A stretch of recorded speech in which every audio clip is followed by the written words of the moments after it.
Hey everybody, it's Jason Blaha here, and today I want to talk to you guys a little bit about one of these expressions people use all the time, and that's everyone is different, so you have to find what works for you. The problem with that is that there's some truth to that, but there's a different way of looking at that I want people to think about for a moment here. So let me put on my +5 out of weaponsmithing, work on scaling up my crafting a little bit, and let's talk about this. And the way I want to say this is that this video isn't necessarily about being right or wrong. It's not about telling people, hey, you're wrong with what you're talking about. It's just about stepping back and taking a slightly different perspective on why different people are different. Because it's not always about the fact, well, this person has different genetics, therefore they're different, and so this will work for them and not for someone else. Sometimes it's about where they're at in their fitness journey, their level of conditioning, their body composition, which affects hormones like leptin, ghrelin, appetite, their insulin sensitivity. A lot of these things that people think are about different people being different isn't so much genetic as it is what they've done to get up to that point, meaning where you're at in your individual journey. You're in a different phase or stage of your journey, so things are going to work different. And what you're going to find sometimes is that something that didn't work for you before might actually work for you a year or 2 years or 3 years down the road. And let's talk about some examples in a minute. And it's just a different way of looking at things. Because obviously people are different. When we talk about, well, people are different, sure, people have different muscle insertion points. People have different muscle fiber distribution. People have different bone structures. People do have different hormone levels and hormone production. I think we're all aware of that. Everyone's genetic predisposition towards gaining strength, gaining muscle, isn't the same, right? It isn't the same. There are differences from person to person, and we all come to accept that. But what we need to understand is that not all of the differences in the way that we respond to certain foods, the way that we respond to certain training stimulus, is not always about our genetics. It's about what we've done for the last year or two, or life going into that phase can affect those things. All right, sorry about that noise out there, guys. But perfect example when it comes to things like appetite, energy, insulin sensitivity, blood sugar, things like that. Perfect example. Perfect example. You'll get one person who's like, you know what? I eat a huge amount of white rice. I lose body fat eating white rice. I lose body fat even throwing in a bunch of bananas with it. And you look at them, well, that's a lot of relatively high GI carbs, right? Not really a lot of fiber. I mean, there's a decent amount of fiber in bananas and white rice. There's a little bit, but we wouldn't even think of these as fibrous foods, not necessarily what we're shooting for if we eat huge quantities of. And that person seems to be able to eat them for a large chunk of their calories, do their cardio, lift, and they actually get leaner doing it. Their appetite's under control, their blood sugar's under control. You try to do what they do, and you might find you get some fluctuations in blood sugar. You get kind of hungry. Your energy drops. You might even feel slightly hypoglycemic sometimes. You go eat a meal, and then you go lift weights and you get a little shaky. And it's like, well, what the hell? Why is this working for them and not me? It must be just the fact that I can't handle these sort of carbs. But then you realize and look at this person. This person might have been training a couple years. They've already dieted down to, say, a healthy body fat. You might be 20 or 25% body fat and not very well conditioned. Maybe you've been lifting weights a year, maybe you've been lifting weights 2 years, and this person has a much higher level of physical activity. They're slightly leaner. Maybe you have a little bit of insulin resistance. Maybe you're pre-diabetic and you started training and that's helping with it, but maybe your body fat's a little higher. Your insulin resistance isn't totally sorted yet because maybe you haven't been training long enough to sort it. Maybe your body composition's not ideal. And so you find that that's not an option for you. You're like, I've got to eat brown rice. I've got to eat vegetables, more vegetables instead of a bunch of bananas just to keep my blood sugar stable. I just can't handle those sort of carbs. It's just me. But it's not, because what you might find later, let's say you're at 25% body fat and you get down to 15% body fat. You put on an extra 5 pounds of muscle. You increase your overall work capacity and conditioning in the gym. Your insulin sensitivity improves. The lower body fat might impact things like your leptin response and ghrelin response to food. And so you're doing this, and then suddenly a year later, you try this again, and you find that you don't have these problems when you eat white rice. Then all of a sudden you might find that you respond the way that person did. And it wasn't about the fact that you're just more predisposed to that. It could have just been your lifestyle before that. This is possibly a person who's been athletic for a lot longer years and has maintained a slightly lower body fat than you. Therefore, they have a normal insulin response to foods. And that really physically active person with a normal insulin response and at a very healthy body fat doesn't get the fluctuations in blood sugar. They don't get a large insulin response as a result of eating a big pile of white rice and bananas. And that's actually normal. A healthy person doesn't. The problem is that you have had a pre-existing slight health condition due to maybe being too sedentary or a little too fat for too many years, and until you got to a certain point of conditioning and overall training fitness, you still had some slight insulin resistance. Is it because you're different people, or is it because you lived a different lifestyle than that person for the last few years? And then you find that you respond like they do after a while. The same thing with certain styles of trading. A person will say, well, you know, this person seems to be able to do this sort of really high volume training. I can't, or I can't do this frequency of training.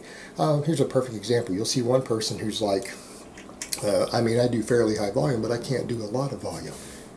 And another person's like, really, I do tons of high volume. The other person's like, I tend to burn out too quick. I can't do what you do. And then people say, oh, well, it's just difference. Just a difference there. But then it turns out that the one person who's doing the higher volume maybe isn't as strong as the other person is. Maybe they have an overall higher work capacity because they did more conditioning work before they got into weightlifting. Maybe they did a little bit of track in high school or whatever. They have some endurance past. They've always been fairly active, done cardio. Then they got more into weightlifting.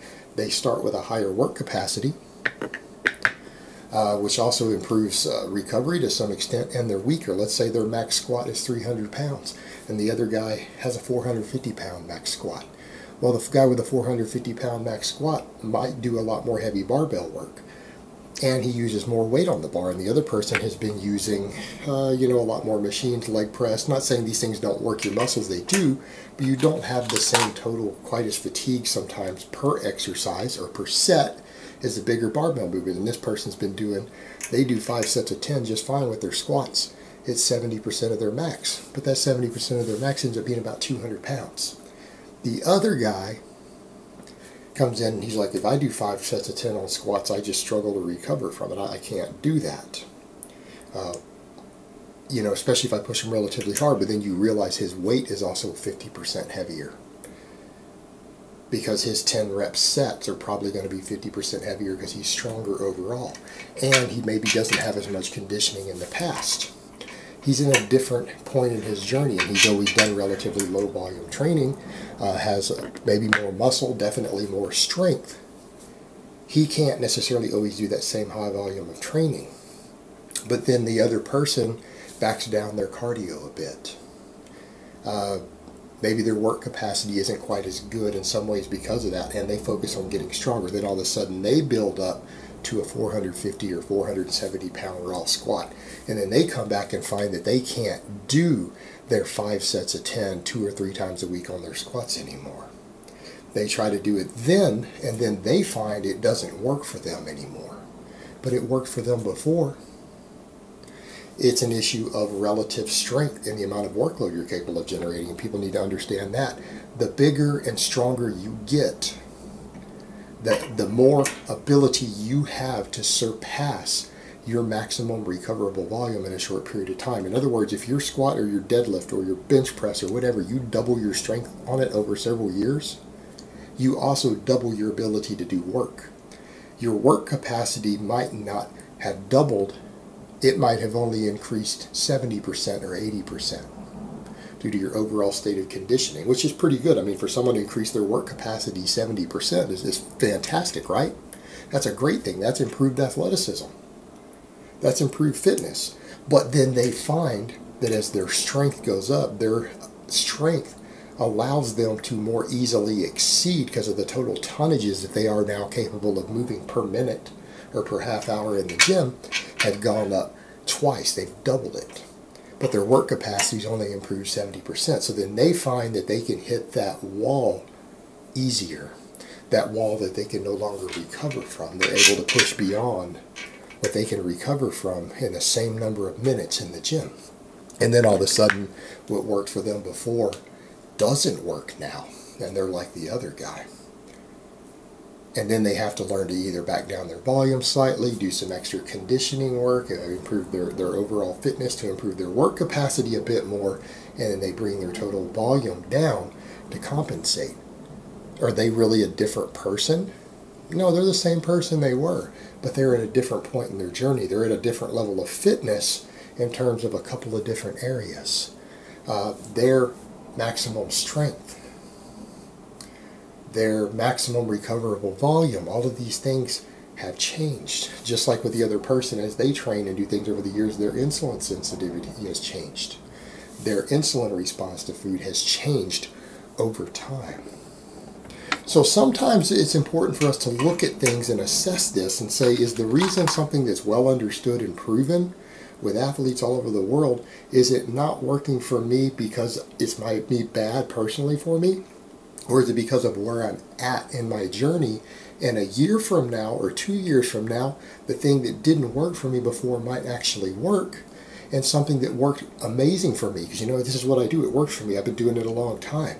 You might find that it no longer works for you anymore at a certain point, particularly when we're dealing things that are a hormonal response in the body related, or things that are related to maximum strength or maximum recoverable fatigue, work capacity, minimum volume you need to improve, because that's going to change over time too. And I don't care whether it's lifting weights or sprinting or any other activity that has a physical adaptation.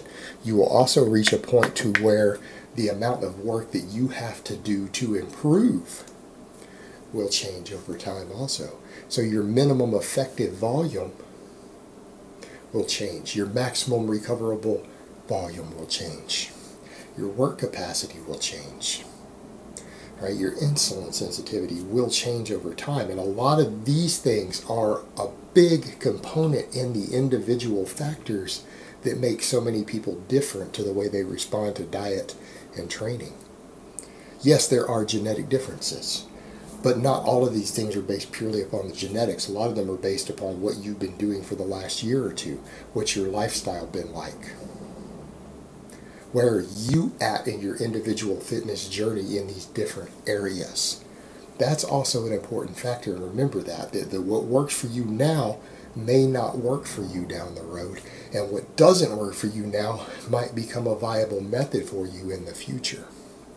And it's important to reassess these things and look at them objectively and be honest with ourselves about what's going on when things fail to work for us anymore. Or when we look at a new thing and say, I want to try that, step back and look at it and say, okay, where am I at in my fitness journey?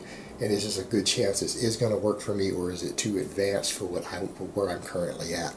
Or is it too basic for where I'm at? That's usually a less common problem, but it does happen also.